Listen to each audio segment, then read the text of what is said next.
I am sitting up here trying to cut a watermelon, but I am, if you follow me, you know that this, you know the story as far as, my job and all that stuff.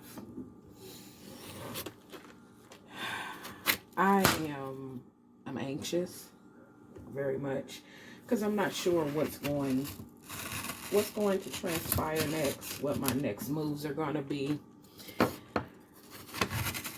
But I am doing my very best to stay as calm as I possibly can and go about the day as it is. The day is Sunday. And I am trying to, move forward and trying to be okay and all that stuff. But I'm also here trying to, become a content creator and do all this, all the things. Trying to just, make it. Trying to make it. And the anxiety right now is through the roof, but I am functioning. This is what it looks like to function through an anxiety attack. You compartmentalize and you move, you do. You stop when you need to stop. At least I do. I stop when I need to stop, but it's still a constant underlying thing that's there. It's still there. I'm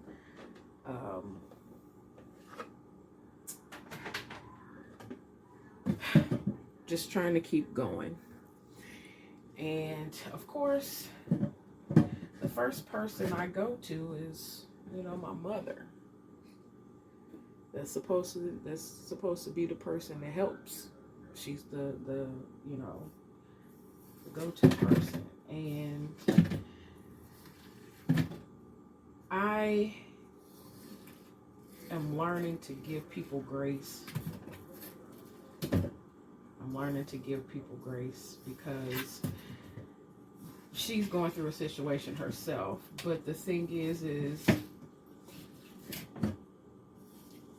you know how you tell somebody, you're one of those people that tell somebody something and they don't hear it until somebody else tells it to them?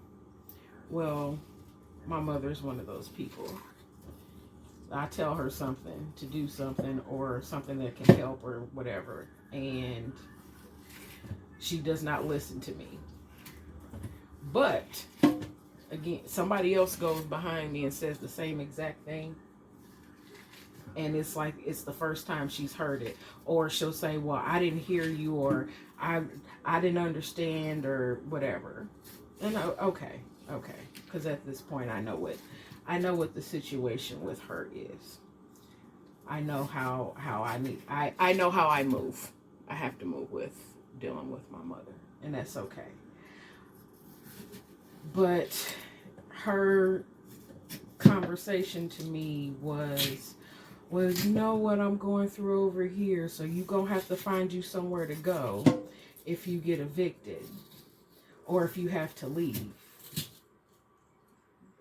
That was what you wanted to tell me in the middle of, not just in the middle, the very next day after I was fired from my job, that I've been going through hell with since I've been there.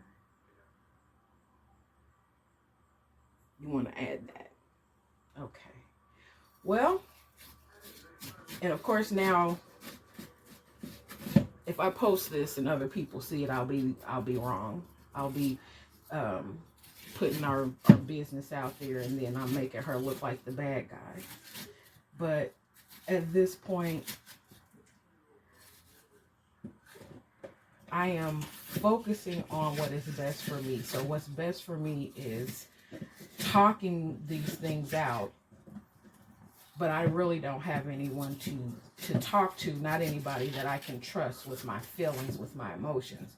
I tried doing therapy, and there, even though she was, she was good, I guess. I don't, as far as being professional or whatever. Y'all forgive me. I am sweating right now. I'm having a fucking hot flash. Whew. But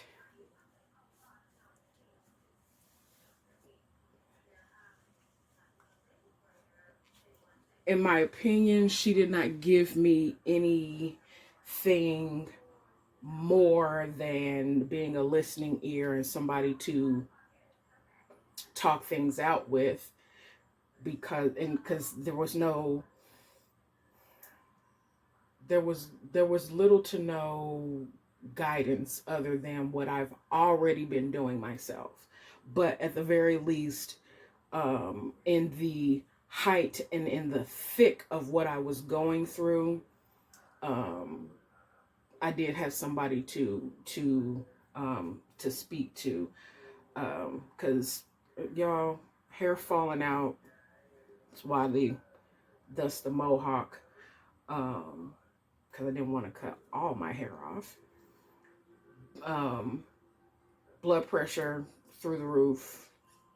Um, they've now, well, um, as I no longer have health insurance, I no longer see the therapist. I no longer get medications. We're working on that as well. But all of that going on, seeing that therapist was really, again, just to be able to have a break in the middle of all of the chaos and have somebody to talk to that I didn't really feel like was judging me. She was just kind of holding space. And maybe that's, as far as therapists go, that's what they're supposed to do. I'm not really 100% sure, but that's just kind of what it felt like. Um, but I've been going through all of this foolishness in the past, well, since October. Since they moved me to the office where I lived. So now not only did they take my job, but they also are basically taking, the roof over my head. So I am doing my best to do the things that I've learned and the things that I've tried to instill and teach, which is pray. Um, you can't think when you're upset. So when I start to get upset, I do meditate to calm myself down. I do, go outside. Yeah, I'll smoke a J just to do what I need to do for me. And then once I get that stillness and get my 1, 2, 3 steps that I'm going to do, I, assess, I adjust, and I act accordingly. So that is what I'm doing at the moment. I've assessed the situation, and this is, at this point, this is, step by step, movement by movement. It's Sunday, so I really don't have a lot that I can do as far as, going to anywhere and getting any information, but I can, do what I can do from my computer. So one thing at a time is what I've been doing for myself, one thing at a time. And I have been putting in applications since October, and I'm not sure what God wants right now or how this is going to work, because of course, Black women everywhere are in the thick of it as far as being targets, and I am going to again move accordingly. This is not something that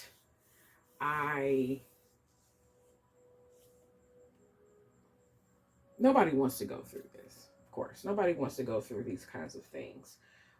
But I never put myself in a position to where I placed a target on myself. At least I thought I was coming to work and doing what it was that I was asked to do, what it was that I was trained to do or taught to do. And me being me, just period. If I see something that doesn't make sense, I ask questions or I call it out just to get some clarity. And clarity is not what they want. They want control. Me not sharing my personal business, me not being, super loud and, rah rah. Y'all don't understand. Minding my business was the problem. Just wanting to do my job was the problem. Wanting to be in an environment where we all, had some sort of understanding and respect was the problem, because I thought people were respectful, and there is absolutely no respect in there. So we're going to continue to pray, and we're going to continue to act in the manner in which I am intuitively called, because I know that rejection is divine protection. I know that as long as I move in the things that I know, it's helpful. That does not mean that I don't get anxious in the physical. Yes, my spirit knows everything is okay, but being in that mental space of having these things to do, dealing with,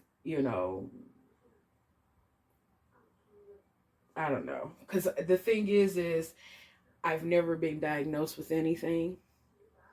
Nobody put anything on it except for, I'm sorry, with the exception of depression and bipolar. So other than that, which we are now learning that is also, precursors for ADHD for Black women, autism for Black women. Again, I don't have any diagnosis, any formal diagnosis, but I do know what I feel. I know what I've read. I know what I've researched. So, again, I am navigating life as best I know, and I am also moving in my spirit the way that God is giving me as well. Because the thing is to me, and this is just my opinion, you see all of these coaches and these, gurus and healers and teachers and all of this stuff, and they are perfect and pristine. That's not real life. And wait a minute, hold on. Let me, because that could be their life. Their life could be just that pristine and that perfect. And, however they put it out there. And I think that's another reason why I can't do a whole bunch of different pages and all that stuff, and having a personal page and a business page and all that. I am a whole person. I have good days. I have bad days. I have days where I am very vocal and excited and truly just high vibing. There are days when I am in focused work mode, and you will get you'll get that TT tender where I am in teacher mode. Then there are times where I am in activist mode. You gonna get all of it. I don't separate any of that. Now, was I brought up in an era where code switching was what we needed to do? Absolutely. Everybody code switches every day. Everybody code switches every day. The property manager, she did all that smiling. This is why I don't do nice people. This is why I don't do nice. Because you can smile and kiki. That's what the North did, is smiled and kiki and made everybody think that everything was a-okay. But then when the migration happened and people started coming north, it was just hid better, i.e. Indiana. So I don't do nice. She was very nice. She smiled real pretty, real nice. But when I tell you the devil, the demon, the possession that was within her eyes, within every action that she did, specifically and especially when it came to Black women in that office, but they don't want to be seen for who they are. They want to be seen for who they portray. So I can't do that. I can't do that. My emotions and everything is written all over my face. Any of you who've been keeping up with me and following me, all of 2024, I told you I worked on fixing my face and making sure that my face stayed neutral. I don't know how. And I'm just not going to. That is a level of something that I can't do. I have worked on it. I try, and I intentionally, for real, tried for a whole year. And by the time 2025 came, I was just like, no, I'm not doing this to myself. I'm not doing this to myself. Whatever you see on my face, be it happiness, sadness, anger, depression, disappointment, judgment, if it's there, that's what it is. I'm gonna finish cutting up my watermelon, and I guess I'll post this. This is just me and my journey right now, y'all. And though I do not feel like I have anyone personally that I can contact, because again, I've done that, and trusting people is very difficult for me. I trust myself, and I trust what I feel and what I think. I trust how people make me feel. That is what I've learned to do. I have learned to trust how people make me feel, be that happy, sad, or otherwise. So, yeah. Until next time, I love you. I love you from my soul, and I send you all blessings and light.